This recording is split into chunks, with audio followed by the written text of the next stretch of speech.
Welcome. And the topic that I wanted to cover today was yoga, and even that kind of brought some things up in people. So I say yoga, but conscious movement, moving with awareness, incorporating movement into your practices to bring about transformation or healing. Stu's got a question: yoga breathing poses for stress, anxiety reduction. And then we've got a couple of questions one from Susan. She's saying, how do you develop greater awareness in legs? And the other question was Lizzie. She's saying, I have a block with the word yoga because to me this practice looks very dynamic and brought me into this work. Whereas the way I move now is completely different, slower, maybe gentler.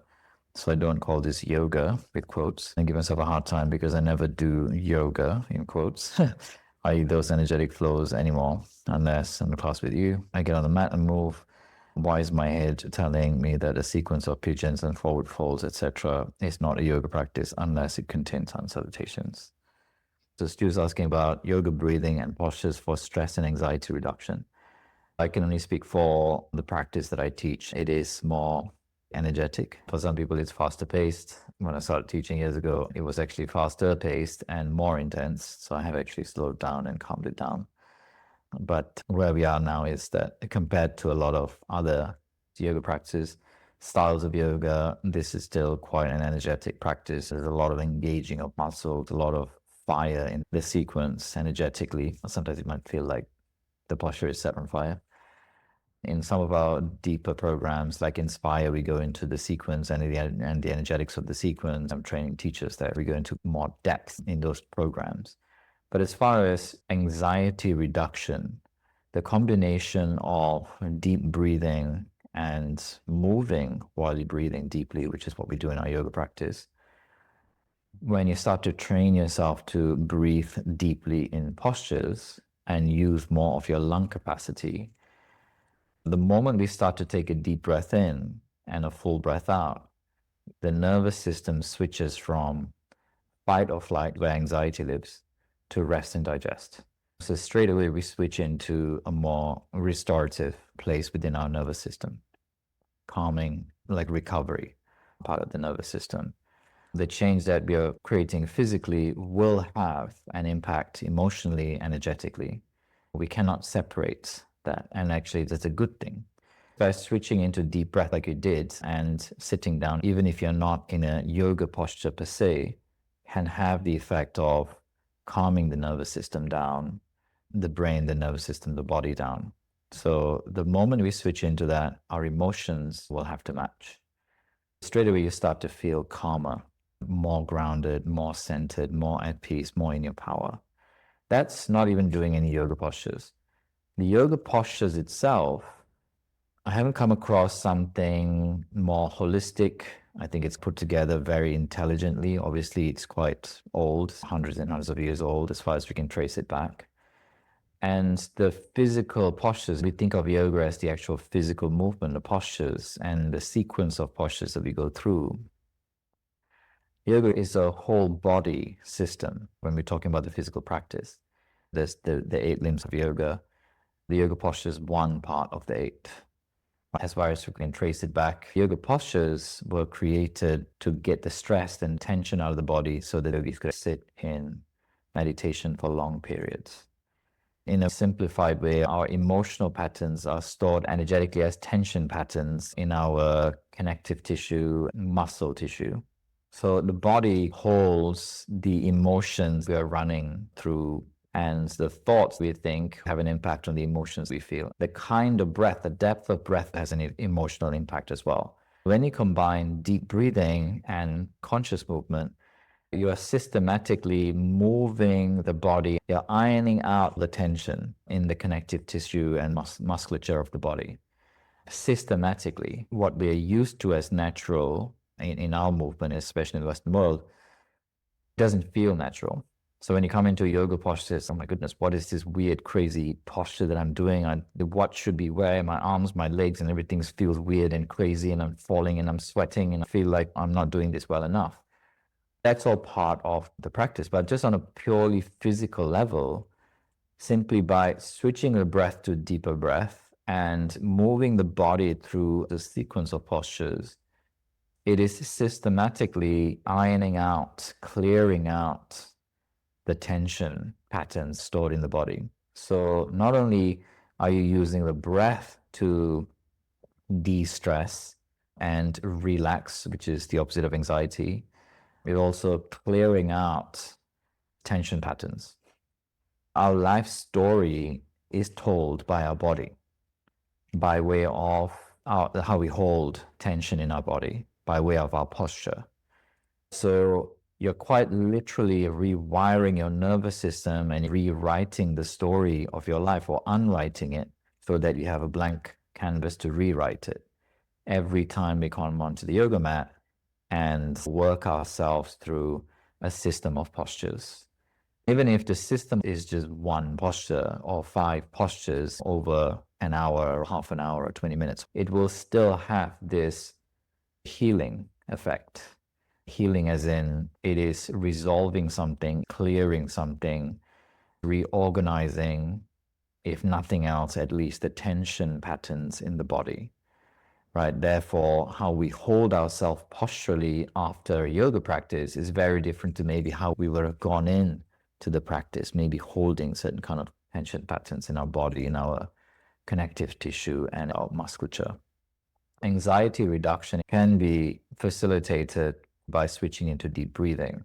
If you couple deep breathing with conscious movements, which is what our practice is, our yoga practice, then you are exponentially increasing the chance of, as you call it, stress reduction.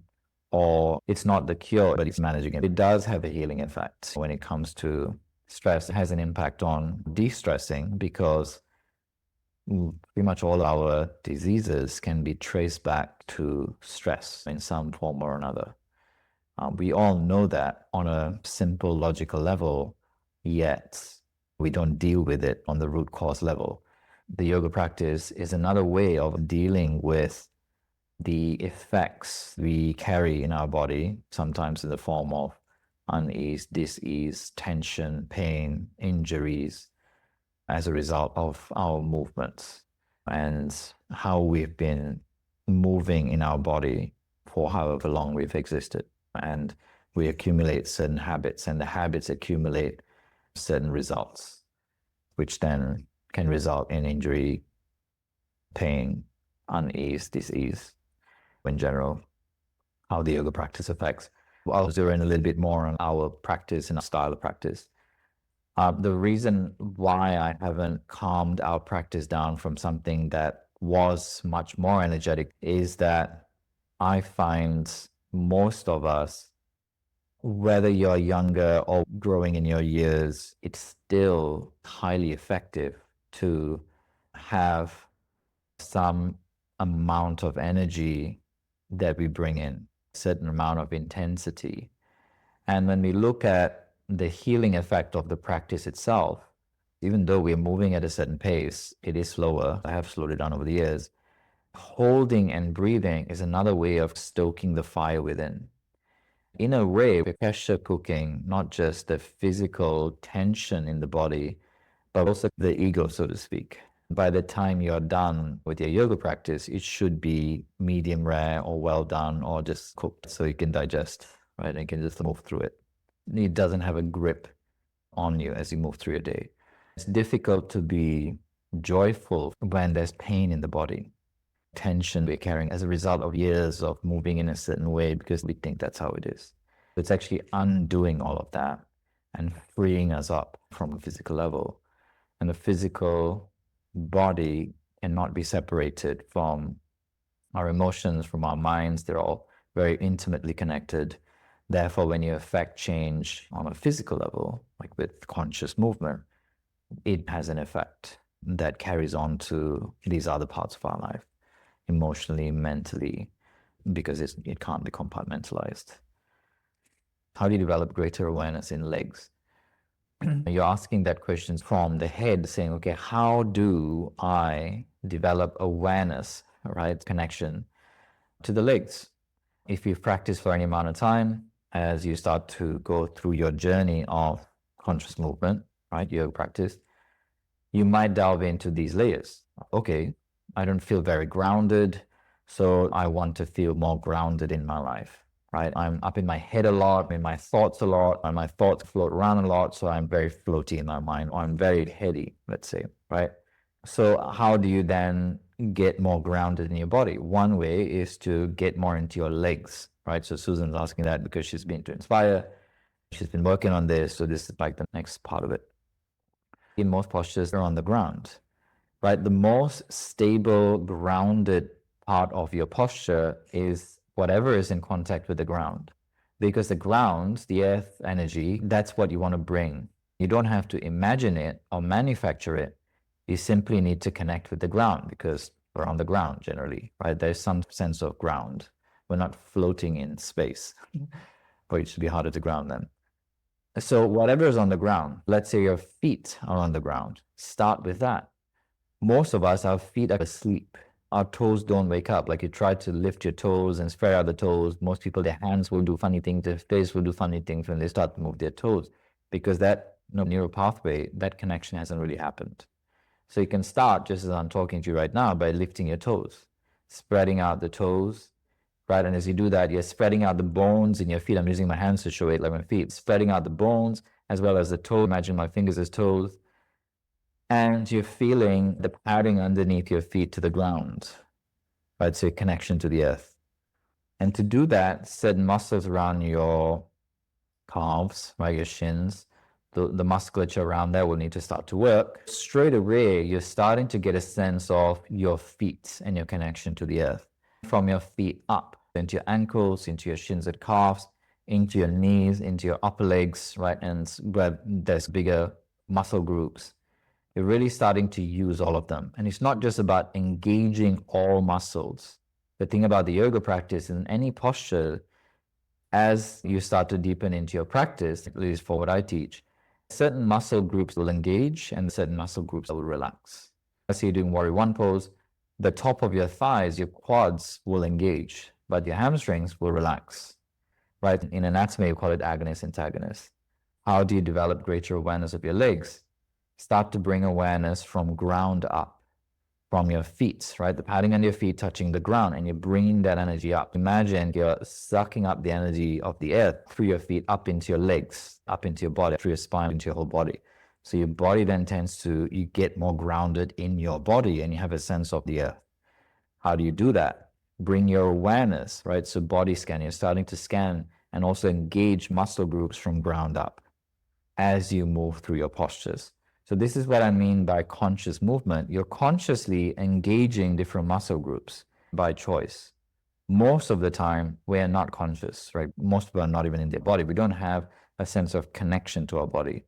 And one of the ways to bring back connection to the body is bring awareness to different body parts like your feet, your legs, and engaging where you can certain muscle groups and relaxing certain muscle groups. If you're doing it in a yoga posture, it takes awareness. You're developing awareness by doing this, by consciously engaging certain muscle groups, by relaxing others very consciously. It's all a choice and you are in the driver's seat, therefore conscious movement. I'll go to Lizzie's question. Lizzie, you said, I'm blocked with the word yoga because to me this practice looks dynamic, one that brought me into this work, whereas the way I move now is completely different, slower, maybe gentler. I don't call this yoga and give myself a hard time because I never do yoga, those energetic flows anymore unless I'm in a class. My head is telling me that the sequence of pigeons and forward folds is not yoga unless it contains consent. If yoga is something that doesn't fit in any box, just because you're not doing what I would say is our practice, doesn't mean you're not doing yoga. But if you pay attention, I'm always going on about taking the practice and modifying it for where your body's at right now, as in giving your body what it needs, right? If you need to slow down because you're working with something in your body, because you're healing something, then do that. And it's not always slow down. For some people, I'm not saying, I'm talking to everyone here. For some people, it is slow down. For some people, it is actually bring more energy into it. So especially as you start to get on in your years, so to speak, our muscles tend to relax. If you don't work your muscles, they start to atrophy, which we observe as aging. We call it aging. Age is, to me, a lack of movement. And movement is not just stretching. Right? In yoga, we do stretching and strengthening together. It's a balance of stretching and strengthening work. So for some people, need to do more strength work. And for other people, they need to do more stretching, right? So mobility work. And for others, they need both. However your body is built, it's a result of how we've moved or not moved to this point. You will need to do something, one of those things that works. So more strength work, more flexibility work, more of both. So it's not always the answer for everything. Sometimes I hear people say, just relax, or just come out of the pose, or just don't do the practice.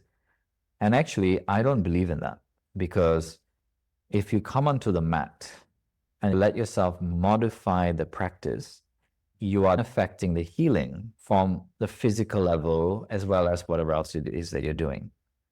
But I've had all sorts of things over the years, and I would bring myself to the mat. And my mind will resist that. It will just say, no way, stay in bed. I've got a blocked nose. I can't breathe.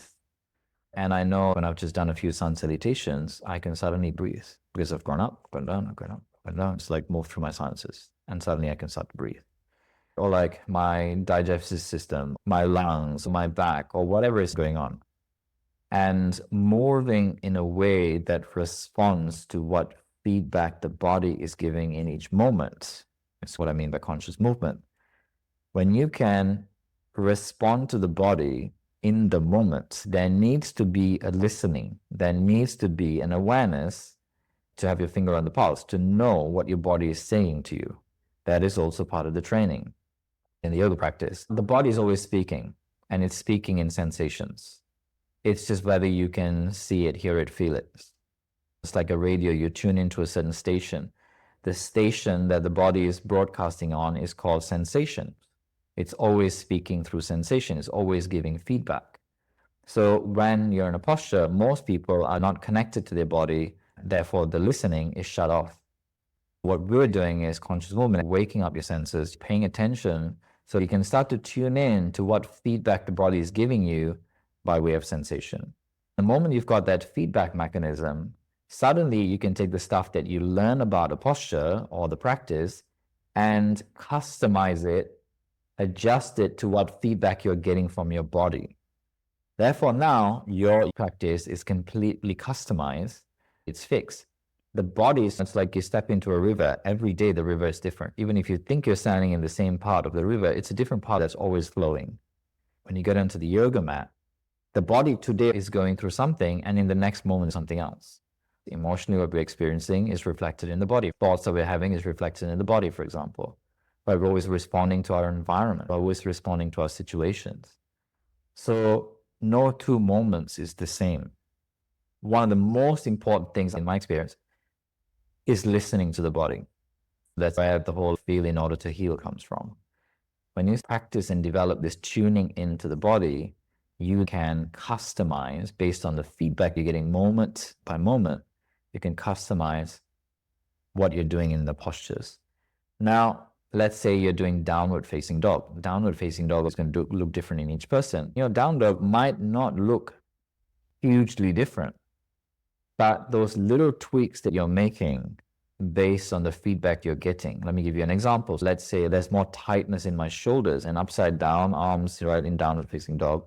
I might feel that in my shoulders. So from that, I'm like, okay, I just feel this extra tightness. So maybe if I'm pulling my shoulders back and down, if I'm wrapping the shoulder blades around, or like rotating the arm bones in, rotating them out a bit more, facing the fingers out, facing the fingers in, having blocks under my hands. Like there's many different options in each moment, in each part of the posture, for me to bring something different, to customize the posture based on the feedback that I'm getting in my body.